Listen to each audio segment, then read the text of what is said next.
Okay, next lecture is method of analysis. Basically, there are two types of analysis. First one, that is the node analysis, and the second one, that is the mesh analysis.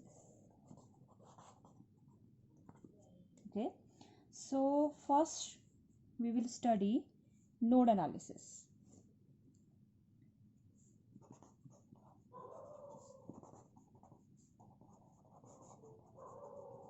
Node analysis को study करने के लिए पहले हमें node discuss करना पड़ेगा. क्या discuss करना पड़ेगा? नोड. सो एक ऐसा पॉइंट जहाँ पे को एटलीस्ट तीन ब्रांचेज, सपोज दैट ये R1, सपोज दैट ये R2, ये R3, ये एक ब्रांच, ये दूसरी ब्रांच, ये तीसरी, एटलीस्ट तीन ब्रांच जिस पॉइंट पे मीट करेगी, या तो तीन से ज़्यादा और मिनिमम तीन, उसको हम बोलेंगे नोड. अगर सिर्फ एक ये और एक ये और ये नोड होगा तो that is called junction. Okay, तो पहले ये क्लियर कर लीजिए कि नोड आप किस पॉइंट को बोलेंगे. तो नोड आप उस पॉइंट को बोलेंगे जहां एटलीस्ट तीन ब्रांचें मीट करें. ब्रांच मीन्स क्या हुआ कि आपके पास दो पॉइंट हो और उनके बीच में एक एलिमेंट हो. जैसे सपोज दैट ये R1 है. अगर मैं इसे ऐसे कर दूं तो ये सिर्फ एक लाइन सेगमेंट हुआ, लाइन सेगमेंट. ओके, अब हम बात कर रहे थे नोड एनालिसिस की. तो बेसिकली पहला पॉइंट नोड हमारा क्लियर हो गया. दूसरा पॉइंट, ये जो नोड एनालिसिस होगा इसके क्वेश्चंस जो डिपेंड करेंगे वो बेसिकली दो चीज़ों पे करेंगे. एक KCL, किरचॉफ्स करंट लॉ, हम पहले ही पढ़ चुके हैं, और दूसरा that is Ohm's law. Ohm's law that is V is equal to IR. अगर हमें I फाइंड आउट करना है तो V upon R, simply. Okay, so this is a network. इसमें R1 एक रेजिस्टेंस, R2 एक रेजिस्टेंस, ये आपको वोल्टेज सोर्स गिवन है, ये आपको करंट सोर्स गिवन है. अब इसमें सबसे पहले अगर हमें इसमें नोड एनालिसिस से फाइंड आउट करना है तो हमें सबसे पहले फाइंड आउट करना है आइडेंटिफिकेशन ऑफ नोड्स. सबसे पहले ये फाइंड आउट करना है कि इसमें नोड कहाँ कहाँ पर है. अब नोड क्या है? More than two branches are connected. एक आपके पास ये नोड है जिसे हमने A से दिखा दिया है, एक हमारे पास क्या है? B नोड है. इसे हमने नोड क्यों बोला? देखिए, एक ब्रांच ये, एक ब्रांच ये और एक ये इस पे कनेक्ट हो रही है. सेम एज इट इज इस B पॉइंट पे भी एक ये, ठीक है.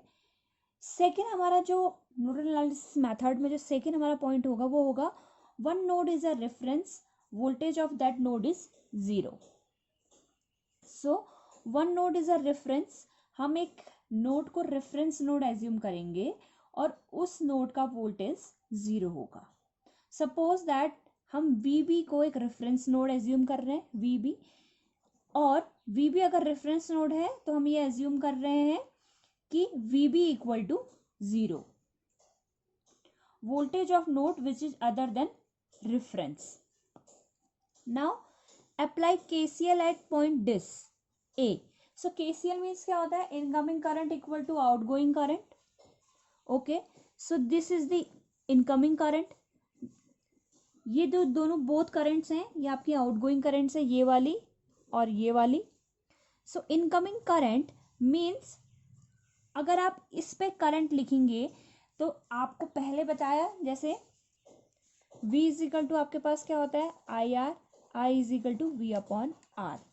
तो इस फॉर्मूले से I is equal to V upon R अगर हम लिखेंगे, इसको स्टडी करने से पहले एक पॉइंट यहाँ पे क्लियर करते हैं. कुछ टेक्निक्स यूज होंगी. जैसे सपोज दैट ये एक पॉइंट है, ये एक पॉइंट है, इसके बीच में कोई करंट सोर्स गिवन है. तो अगर आपको IAB लिखना होगा, करंट इन ब्रांच AB, तो आप इसे क्या लिखेंगे? IAB that is equal to the I. Second technique, अगर आपको ऐसे दो पॉइंट गिवन हो A और B और उसके बीच में रेजिस्टेंस हो और करंट भी आपकी इसी डायरेक्शन पे फ्लो कर रही हो, तो आप आई ए बी को क्या लिखेंगे, that is the V A minus V B upon R, means A higher potential and B in lower potential, so V A minus V B upon R. Same as it is, आपको पूरा diagram यही given है, but जो current का direction है वो opposite है, तो आप current in this A B I B A equal to V B minus V A upon R. ऐसे ही थर्ड जो आपकी टेक्निक होगी, सपोज दैट एक पॉइंट ए होगा, एक पॉइंट बी होगा, बीच में आपको कोई रेजिस्टेंस आर गिवन होगा और उसके साथ में कोई वोल्टेज सोर्स भी लगा हो, और आई ए बी इसी डायरेक्शन पे फ्लो करेगी, तो आई ए बी को आप कैसे लिखोगे, in simply A in higher potential, I A B क्या डिनोट करेगा, A in higher potential and B in lower potential, so V A minus V B, इतना तो पहले से क्लियर है।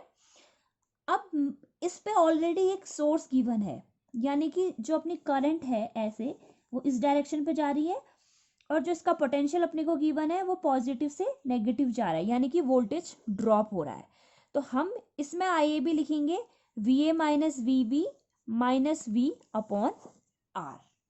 सेम एज इट, अगर करंट का डायरेक्शन अपोजिट हो और यही डायग्राम गिवन हो और करंट का डायरेक्शन अपोजिट हो, तो हम आई बी ए लिखेंगे, यानी कि B in higher potential as compare to A, तो V B minus V A. अब इस केस में करंट इधर से इधर जा रही है, यहाँ से यहाँ, बी से ए की तरफ जा रही है, मतलब नेगेटिव से पॉजिटिव की तरफ वोल्टेज है, तो क्या होगा, वोल्टेज राइज, तो हम यहाँ पे को आई बी ए लिखेंगे V B minus V A plus V upon R. ये कुछ टेक्निक्स हैं जो आपके नोडल एनालिसिस में, ये बहुत बेसिक चीजें हैं, ये जो आपके नोडल एनालिसिस पे यूज होंगी। अब हम अपने पहले डायग्राम पे आते हैं, ये अपने पास डायग्राम था, अब यहाँ पे को हम केसीएल अप्लाई करते हैं इस पॉइंट पे, इस पॉइंट पे। अब इस पॉइंट पे applying KCL at this node A, ये अपने पास एक करंट है, ये अपने पास एक करंट है, ये करंट, ये इस पॉइंट में अंदर की तरफ जा रही है, that is the incoming current, ये इस पॉइंट से बाहर आ रही है, that is the outgoing current. So KCL में हमने क्या स्टडी करा था, incoming current equal to the outgoing current. अब इनकमिंग करंट मतलब जो यहाँ पे को आपकी करंट है, ये जो आप एरो में दिखा रहे हैं, इस करंट को फाइंड आउट करने के लिए क्या होगा, I equal to V upon R. अब यहाँ पे को अपने पास वी क्या होगा, देखो इस पॉइंट पे V B minus V A, V B अपने पास क्या है, जीरो, क्योंकि हमने इसे रेफरेंस नोड लिया है, माइनस वी ए, लेकिन अपने पास एक वोल्टेज सोर्स यहाँ पे और गिवन है जो नेगेटिव से क्या हो रहा है, पॉजिटिव की साइड जा रहा है, तो हम यहाँ पे इस वी को क्या ले लेंगे, प्लस वी अपॉन में रेजिस्टेंस R1। अब केसीएल अप्लाई कर रहे हैं, तो ये आपका इनकमिंग करंट है, ये दोनों आउटगोइंग करंट। अब इस आउटगोइंग करंट को अगर हम देखेंगे तो इसमें ऑलरेडी, इस ब्रांच में ऑलरेडी हमें करंट गिवन है, दैट इज आई, तो हम इसे आई लिख लेंगे। अब हमने इसमें फाइंड आउट करनी है करंट, तो मीन्स करंट की डायरेक्शन आपको ये गिवन है, ओके। सो इसमें करंट फाइंड आउट करने के लिए V A minus V B, तो again V B is zero, तो V A minus zero upon R2, ठीक है। इसे सॉल्व आउट करेंगे, सिंप्लीफाई करेंगे, so V upon R, okay. Now solving this equation, v upon R1, ये i यहाँ आ गया minus I, that is equal to V A upon R2, ये वी ए अपॉन R1 इधर साइड चले गया, plus V A upon R1, V upon R1 minus I, that is equal to V A हमने common ले लिया, 1 upon R2 plus 1 upon R1। यहाँ से हम value for V A can be calculated, यहाँ से हम वी ए को कैलकुलेट करेंगे तो ये पूरा पार्ट नीचे आ जाएगा, मीन्स हम नोड वोल्टेजेस फाइंड आउट कर सकते हैं with the help of nodal analysis.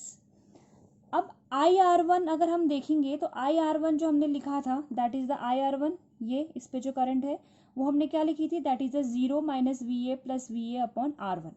अगर हमें वी ए की वैल्यू नेटवर्क पे सर्किट पे पता चल जाए तो हम IR1 फाइंड आउट कर सकते हैं, क्योंकि वी हमें गिवन होगा, R1 हमें गिवन होगा, एंड हम IR2 फाइंड आउट कर सकते हैं। IR2 इक्वल टू क्या है जो हमने लिखा है, IR2 मीन्स क्या होगा, जो करंट आपके R2 पे फ्लो कर रही है, उसको करने के लिए आपने क्या लिखा हुआ है, V A minus V B upon R2, यहाँ पे भी आपका ओम्स लॉ लगा, that is equal to V is equal to I R होता है, तो I is equal to V upon R। Okay, ऐसे ही हम IR2 फाइंड आउट कर सकते हैं, क्योंकि IR2 इक्वल टू क्या है, VA माइनस 0 अपॉन R2। तो VA अगर हम यहाँ पे पुट करेंगे तो हमें वैल्यू मिल जाएगी IR2।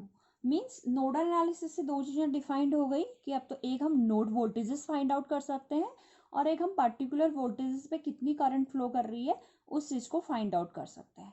नोडल एनालिसिस को सॉल्व आउट करने के लिए ये भी पता चल गया कि दो चीज़ें जरूरी हैं। First one is KCL and the second one is Ohm's law, that is V is equal to IR. Thank you.